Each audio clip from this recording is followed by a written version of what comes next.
Hello दोस्तों, आज हम राजस्थान और भारत की राज्य व्यवस्था से संबंधित 100 अति महत्वपूर्ण क्वेश्चन करेंगे जो आपकी परीक्षा की दृष्टि से अति महत्वपूर्ण है। चलो क्लास को स्टार्ट करते हैं। तो ये आपकी स्क्रीन पर पहला क्वेश्चन, भारतीय संविधान के किस अनुच्छेद में राजस्थान में मुख्यमंत्री की नियुक्ति होती है? दोस्तों, भारतीय संविधान के किस अनुच्छेद में राजस्थान की मुख्यमंत्री की नियुक्ति होती है? तो अनुच्छेद 164 के तहत मुख्यमंत्री की नियुक्ति होती है दोस्तों। और अनुच्छेद 60 में क्या है दोस्तों? तो अनुच्छेद 60 में राष्ट्रपति की शपथ है। क्या है? राष्ट्रपति की शपथ अनुच्छेद 60 के अंतर्गत है। राजस्थान लोकायुक्त और उप लोकायुक्त अधिनियम को राष्ट्रपति की स्वीकृति कब प्राप्त हुई थी दोस्तों? कब हुई थी? तो 1973 में राष्ट्रपति की स्वीकृति प्राप्त हुई थी। राज्यपाल की नियुक्ति कौन करता है दोस्तों? तो राज्यपाल की नियुक्ति किसके द्वारा की जाती है? राष्ट्रपति द्वारा राज्यपाल की नियुक्ति की जाती है दोस्तों। और जो प्रधानमंत्री की नियुक्ति किसके द्वारा की जाती है दोस्तों? राष्ट्रपति द्वारा। इसके द्वारा राष्ट्रपति द्वारा प्रधानमंत्री की नियुक्ति की जाती है दोस्तों। और मुख्यमंत्री की नियुक्ति किसके द्वारा की जाती है दोस्तों? ये राज्यपाल द्वारा मुख्यमंत्री की नियुक्ति की जाती है दोस्तों। राष्ट्रपति शासन में राज्य का प्रमुख संचालक कौन होता है दोस्तों? जब राज्य में राष्ट्रपति शासन लगता है तो दोस्तों राज्य की मंत्रिपरिषद भंग हो जाती है। जब उस समय राज्य का संचालक कौन होता है? तो कौन होता है? राज्यपाल होता है। उस समय राज्य का संचालन राज्यपाल करता है। कौन करता है? राज्यपाल। और जो राष्ट्रपति शासन किस अनुच्छेद के अंतर्गत लगता है? तो अनुच्छेद 356 के तहत राष्ट्रपति शासन लगाया जाता है। किसके? अनुच्छेद 356 के तहत।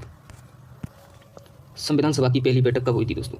तो संविधान सभा की पहली बैठक हुई थी दिसंबर 1946 को। कब हुई थी? दिसंबर 1946 को संविधान सभा की पहली बैठक हुई थी। भारत के संविधान सभा के मसौदा समिति के अध्यक्ष कौन थे? भारत की संविधान सभा की जो मसौदा समिति थी उसके अध्यक्ष कौन थे दोस्तों? मसौदा समिति के अध्यक्ष थे डॉक्टर भीमराव अम्बेडकर थे। कौन थे? डॉक्टर भीमराव अम्बेडकर। संविधान सभा ने भारत के संविधान को कब स्वीकार किया था? संविधान सभा ने भारत के संविधान को कब स्वीकार किया? तो दोस्तों ये किया था 26 जनवरी 1950 को संविधान सभा ने भारत के संविधान को स्वीकार कर लिया था। भारतीय संविधान का जनक किसे माना जाता है दोस्तों? भारतीय संविधान का जनक किसे माना जाता है दोस्तों? तो भारतीय संविधान के जनक हैं डॉक्टर भीमराव अम्बेडकर। भारतीय संविधान के जनक कौन है? डॉक्टर भीमराव अम्बेडकर। राजस्थान में पंचायत समिति का प्रधान अपना इस्तीफा किसे देता है दोस्तों? राजस्थान में जो पंचायत समिति का जो प्रधान है ना दोस्तों, ये अपना इस्तीफा किसे देता है? तो किसको देता है? विकास अधिकारी को देता है। अपना इस्तीफा किसको देता है? विकास अधिकारी को। जिला आपदा प्रबंधन प्राधिकरण का अध्यक्ष कौन होता है दोस्तों? जिला आपदा प्रबंधन प्राधिकरण का अध्यक्ष कौन होता है दोस्तों? तो जिला कलेक्टर होता है। कौन होता है? जिला कलेक्टर आपदा प्रबंधन का अधिकारी होता है। राष्ट्रपति पद के उम्मीदवार के लिए क्या आवश्यक नहीं है दोस्तों? क्या आवश्यक नहीं? ऑप्शन ए दे रखा है आपके सामने, आयु 35 वर्ष हो। ऑप्शन बी देश का नागरिक हो। ऑप्शन सी सांसद चुने जाने योग्यता रखता हो। ऑप्शन डी पढ़ा लिखा हो। तो दोस्तों ये आवश्यक नहीं है कि पढ़ा लिखा हो। राष्ट्रपति पढ़ा लिखा होना ये आवश्यक नहीं है। और ये आवश्यक है कि आयु 35 वर्ष का हो, देश का नागरिक हो, संसद चुने जाने की योग्यता रखता हो, उसको राष्ट्रपति बनाया जा सकता है। लेकिन ये आवश्यक नहीं है कि पढ़ा लिखा हो, उसको भी बनाया जा सकता है। भारत के राष्ट्रपति को उसके पद से हटाया जा सकता है दोस्तों। भारत के राष्ट्रपति को उसके पद से हटाया जा सकता है। किसके द्वारा हटाया जा सकता है दोस्तों? ऑप्शन ए दे रखा है आपके सामने, लोकसभा द्वारा। ऑप्शन बी भारत के प्रधानमंत्री द्वारा। ऑप्शन सी भारत के मुख्य न्यायाधीश द्वारा। ऑप्शन डी संसद द्वारा। तो दोस्तों भारत के राष्ट्रपति को संसद द्वारा हटाया जा सकता है। संसद के दो सदन होते हैं, लोकसभा और राज्यसभा, दोनों के द्वारा राष्ट्रपति को हटाया जा सकता है दोस्तों। संविधान के किस अनुच्छेद के अंतर्गत भारत के राष्ट्रपति को अध्यादेश जारी करने की शक्ति प्राप्त है दोस्तों? तो किस अनुच्छेद के तहत है दोस्तों भारत के राष्ट्रपति को अध्यादेश जारी करने की शक्ति? तो अनुच्छेद 123 के अंतर्गत राष्ट्रपति को अध्यादेश जारी करने की शक्ति प्राप्त है दोस्तों। और अनुच्छेद 356 के तहत राष्ट्रपति को क्या है? राष्ट्रपति शासन है। क्या है? राष्ट्रपति शासन। राष्ट्रपति शासन है अनुच्छेद 356 के तहत राष्ट्रपति शासन है दोस्तों। मंत्रिपरिषद सामूहिक रूप से किसके प्रति उत्तरदायी होती है दोस्तों? जो मंत्रिपरिषद सामूहिक रूप से किसके प्रति उत्तरदायी होती है? तो ये सामूहिक रूप से लोकसभा के प्रति उत्तरदायी होती है। किसके? लोकसभा के सामूहिक रूप से। और जो व्यक्तिगत रूप से राष्ट्रपति के प्रति उत्तरदायी होती है। किसकी? व्यक्तिगत रूप से राष्ट्रपति के प्रति उत्तरदायी और सामूहिक रूप से लोकसभा के प्रति उत्तरदायी होती है। भारत का प्रधानमंत्री भारत के राष्ट्रपति द्वारा किया जाता है दोस्तों। तो भारत का प्रधानमंत्री राष्ट्रपति द्वारा किया जाता है दोस्तों। क्या किया जाता है? नियुक्ति की जाती है। प्रधानमंत्री की नियुक्ति की जाती है राष्ट्रपति के द्वारा। किसके द्वारा? राष्ट्रपति के द्वारा। भारतीय संविधान के किस अनुच्छेद में कहा गया है कि प्रत्येक राज्य के लिए एक राज्यपाल होगा दोस्तों? तो किस अनुच्छेद में कहा गया? तो अनुच्छेद 153 में कहा गया है कि प्रत्येक राज्य के लिए एक राज्यपाल होगा। और अनुच्छेद 54 में राज्य की कार्यपालिका की शक्ति राज्यपाल में निहित होंगी। अनुच्छेद 154 में जो राज्य होता है, राज्य की जो कार्यपालिका की शक्ति नहीं राज्यपाल में नहीं होती। अनुच्छेद 154 में राज्य विधानसभा में धन विधेयक केवल किसकी अनुशंसा से प्रस्तुत किया जाता है दोस्तों? तो राज्य विधानसभा में धन विधेयक किसकी अनुशंसा पर प्रस्तुत किया जाता है दोस्तों? तो ये राज्यपाल की अनुशंसा पर प्रस्तुत किया जा सकता है। किसकी पर? राज्यपाल की पर। राज्य विधानसभा का जो धन विधेयक है ना, तो राज्यपाल की अनुशंसा पर प्रस्तुत किया जाता है। संविधान का अनुच्छेद 164 के अनुसार राजस्थान का मुख्यमंत्री होता है दोस्तों। क्या होता है? मुख्यमंत्री क्या होती है? नियुक्ति होती है। क्या? नियुक्त होता है मुख्यमंत्री। अनुच्छेद 164 के तहत नियुक्त किया जाता है। राजस्थान में विधानसभा सीटों की संख्या कितनी है दोस्तों? तो राजस्थान में विधानसभा सीटों की संख्या कितनी है? 200 है। विधानसभा सीटों की संख्या 200 है। और लोकसभा की सीटों की संख्या 25 है। और राज्यसभा की सीटों की संख्या 10 है। राजस्थान उच्च न्यायालय का मुख्यालय कहाँ स्थित है दोस्तों? राजस्थान उच्च न्यायालय का मुख्यालय कहाँ है दोस्तों? जोधपुर में। कहाँ? जोधपुर में राजस्थान उच्च न्यायालय के मुख्यालय स्थित है। किस अनुच्छेद के तहत पंचायतों को संवैधानिक दर्जा दिया गया था? किस अनुच्छेद के तहत दिया गया था? तो अनुच्छेद 243 के तहत पंचायतों को संवैधानिक दर्जा दिया गया था। भारत एक गणतंत्र है, इसका क्या अर्थ है?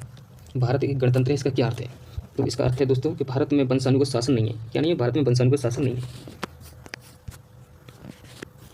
अनुच्छेद 108 के अंतर्गत लोकसभा और राज्यसभा की संयुक्त बैठक आयोजित की जाती है दोस्तों। किसके द्वारा की जाती है बताओ? ऑप्शन ए दे रखा है आपके सामने, राष्ट्रपति द्वारा। ऑप्शन बी, प्रधानमंत्री द्वारा। ऑप्शन सी, लोकसभा स्पीकर द्वारा। ऑप्शन डी, राज्यसभा के सभापति द्वारा। तो दोस्तों संयुक्त बैठक आयोजित की जाती है किसके द्वारा? राष्ट्रपति द्वारा। किसके द्वारा? राष्ट्रपति द्वारा। अनुच्छेद 108 के अंतर्गत लोकसभा व राज्यसभा की संयुक्त बैठक आयोजित की जाती है। भारतीय संविधान के किस अनुच्छेद के अंतर्गत भारत के मान्यावधि का पद सृजित है दोस्तों? तो किसके अंतर्गत है दोस्तों? अनुच्छेद 76 के अंतर्गत मान्यावधि का पद सृजित है। किसके? अनुच्छेद 76 के अंतर्गत मान्यावधि का पद सृजित है। ये अनुच्छेद 61 है ना दोस्तों, 61, इसमें राष्ट्रपति का महाभियोग है, चलाने की प्रक्रिया है।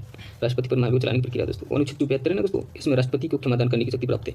वो अनुच्छेद 75 में प्रधानमंत्री की नियुक्ति राष्ट्रपति द्वारा की जाती है। भारत सरकार के वास्तविक कार्यकारी शक्ति किसमें निहित होती है दोस्तों? भारत सरकार की वास्तविक कार्यकारी शक्ति किसमें निहित होती है दोस्तों? तो किसमें होती है? प्रधानमंत्री में होती है। किसमें? प्रधानमंत्री में वास्तविक कार्यकारी शक्ति निहित होती है। राज्यसभा के सदस्यों की न्यूनतम आयु होती है कितनी होती है दोस्तों? राज्यसभा के सदस्यों के लिए न्यूनतम आयु कितनी होती है? 30 वर्ष। कितनी? 30 वर्ष। और लोकसभा के सदस्यों के लिए 25 वर्ष। कितनी? लोकसभा के सदस्यों के लिए कितनी आयु होती है? 25 वर्ष। राज्य की कार्यपालिका की शक्ति राज्यपाल में निहित होती है इस अनुच्छेद के तहत दोस्तों? तो अनुच्छेद 154 के तहत जो राज्य की कार्यपालिका की शक्ति राज्यपाल में निहित होती है, अनुच्छेद 154 के तहत। और अनुच्छेद 53 में कि प्रत्येक राज्य में एक राज्यपाल होगा। और अनुच्छेद 55 में राज्यपाल की क्या है? नियुक्ति। क्या है? नियुक्ति है राज्यपाल की नियुक्ति। कौन करता है? राष्ट्रपति। अनुच्छेद 155 के तहत। अनुच्छेद 56 में राज्यपाल का कार्यकाल है। क्या है? कार्यकाल। राजस्थान के प्रथम मुख्यमंत्री कौन थे दोस्तों? राजस्थान में प्रथम मुख्यमंत्री थे हीरालाल शास्त्री थे। कौन थे? हीरालाल शास्त्री। राजस्थान में प्रथम विधानसभा गठन कब हुआ था दोस्तों? राजस्थान में प्रथम विधानसभा का गठन कब हुआ था? 23 फरवरी 1952 को। कब? 23 फरवरी 1952 को। उच्च न्यायालय के न्यायाधीश की सेवानिवृत्ति आयु कितनी निर्धारित है दोस्तों? उच्च न्यायालय के न्यायाधीश की सेवानिवृत्ति आयु कितनी है? तो कितनी है? 62 वर्ष है उच्च न्यायालय की। उच्च न्यायालय जो कि प्रत्येक राज्य में होता है उच्च न्यायालय, यानी हाईकोर्ट की आयु 62 वर्ष है। और सुप्रीम कोर्ट की यानी उच्चतम न्यायालय के न्यायाधीश की सेवानिवृत्ति आयु 65 वर्ष है। राज्य निर्वाचन आयुक्त की नियुक्ति कौन करता है दोस्तों? राज्य निर्वाचन आयुक्त की नियुक्ति कौन करता है? यह राज्यपाल करता है। राज्यपाल राज्य निर्वाचन आयुक्त की नियुक्ति करता है। राजस्थान राज्य मानवाधिकार आयोग में अध्यक्ष सहित सदस्यों की कुल संख्या कितनी होती है दोस्तों? तो कितनी होती है? 3 होती है, जो कि उसमें एक तो अध्यक्ष होता है और 2 सदस्य होते हैं, इसलिए कुल मिलाकर 3 होते हैं अध्यक्ष सहित सदस्यों की संख्या। उच्च न्यायालय के न्यायाधीश को किसके आदेश से पद से हटाया जा सकता है दोस्तों? तो उच्च न्यायालय के जो न्यायाधीश है ना, उसको राष्ट्रपति के आदेश से पद से हटाया जा सकता है। किसके? राज्यपाल ने राष्ट्रपति के आदेश से पद से हटाया जा सकता है। राजस्थान में मुख्यमंत्री का पद सबसे कम कार्यकाल किसका रहा था दोस्तों? राजस्थान में मुख्यमंत्री पद पर सबसे कम कार्यकाल किसका रहा था? हीरालाल देवपुरा का रहा था। मात्र 16 दिन रहा था। कितने? मात्र 16 दिन। राजस्थान की प्रथम महिला राज्यपाल कौन थी? तो राजस्थान की प्रथम महिला राज्यपाल कौन थी? प्रतिभा पाटिल राजस्थान की प्रथम महिला राज्यपाल थी। और वसुंधरा राजे राजस्थान की प्रथम महिला मुख्यमंत्री थी। मुख्यमंत्री कौन थी? वसुंधरा राजे थी प्रथम महिला मुख्यमंत्री। भारत के उच्चतम न्यायालय का उद्घाटन कब किया गया था दोस्तों? भारत के उच्चतम न्यायालय का उद्घाटन कब किया गया था? तो 28 जनवरी 1950 को भारत के उच्चतम न्यायालय का उद्घाटन किया गया था।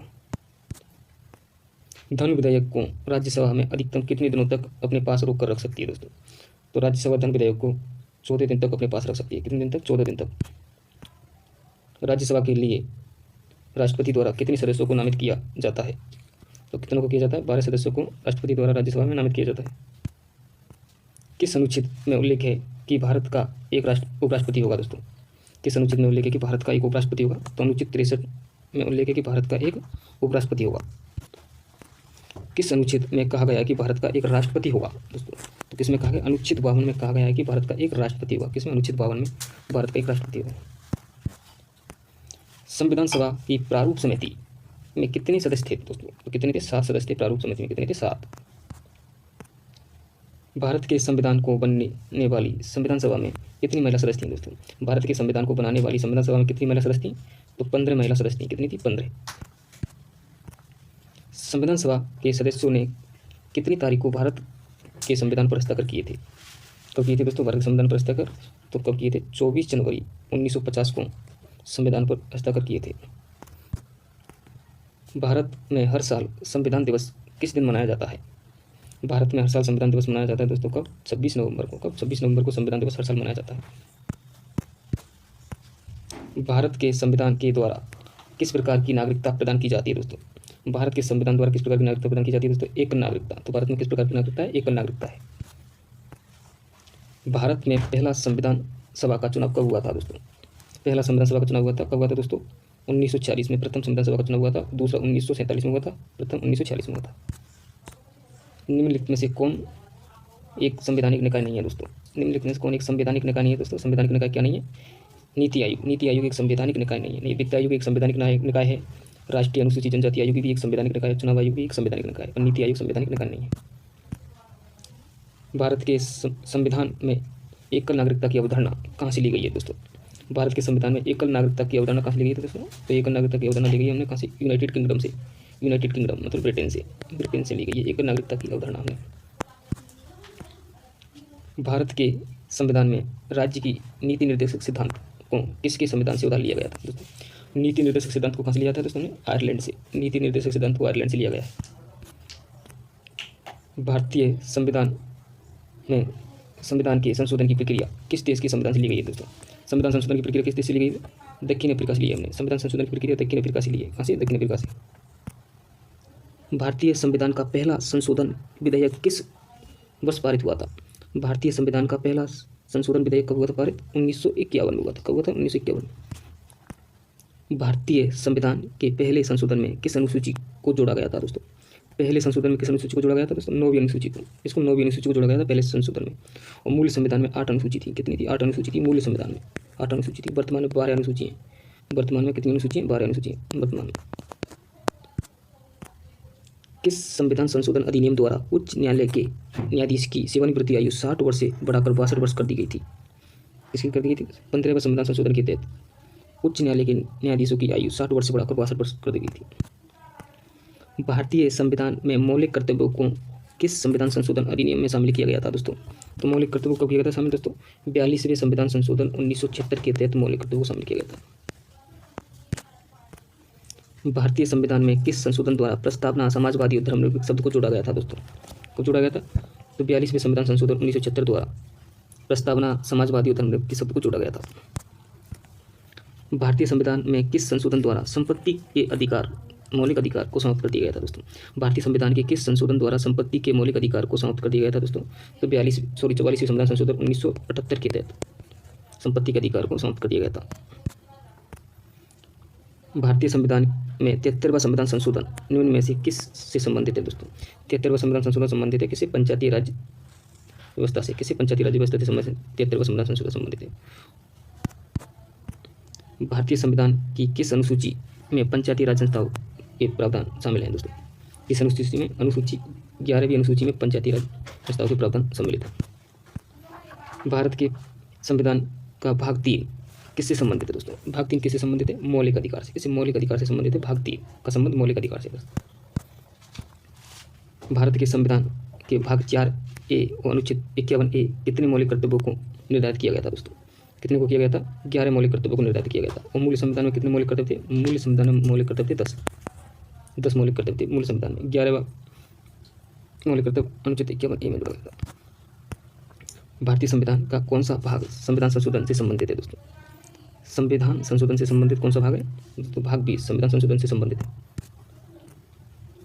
भारतीय संविधान के किस अनुच्छेद में नागरिकता संबंधी प्रावधान है दोस्तों? तो नागरिकता किसमें दोस्तों? अनुच्छेद 5 से लेकर 11 के अंतर्गत नागरिकता का प्रावधान है दोस्तों। कौन नागरिकता है? भारत के संविधान का कौन सा अनुच्छेद कानून के समान संरक्षण और कानून के समक्ष समानता प्रदान करता है दोस्तों? कौन सा करता है दोस्तों? अनुच्छेद 14। अनुच्छेद 14 समान संरक्षण और कानून के समक्ष समानता प्रदान करता है। भारत के संविधान का अनुच्छेद 21A कौन सा अधिकार प्रदान करता है दोस्तों? 21A कौन सा अधिकार प्रदान करता है? शिक्षा का अधिकार प्रदान करता है। क्या? शिक्षा का अधिकार प्रदान करता है। भारतीय संविधान के किस अनुच्छेद में प्रेस की स्वतंत्रता दी गई है दोस्तों? तो किसमें दी गई? अनुच्छेद 19 में प्रेस की स्वतंत्रता दी गई। किसमें? अनुच्छेद 19 में प्रेस की स्वतंत्रता दी गई है। अनुच्छेद 21A में शिक्षा का अधिकार है। किसका? शिक्षा का अधिकार। अनुच्छेद 21A में शिक्षा का अधिकार। थैंक यू दोस्तों, आज के लिए इतना ही। आज हमने संविधान से संबंधित सो अति महत्वपूर्ण क्वेश्चन करें जो आपको इसी क्लास से होगा को मिलने वाले हैं। थैंक यू, धन्यवाद।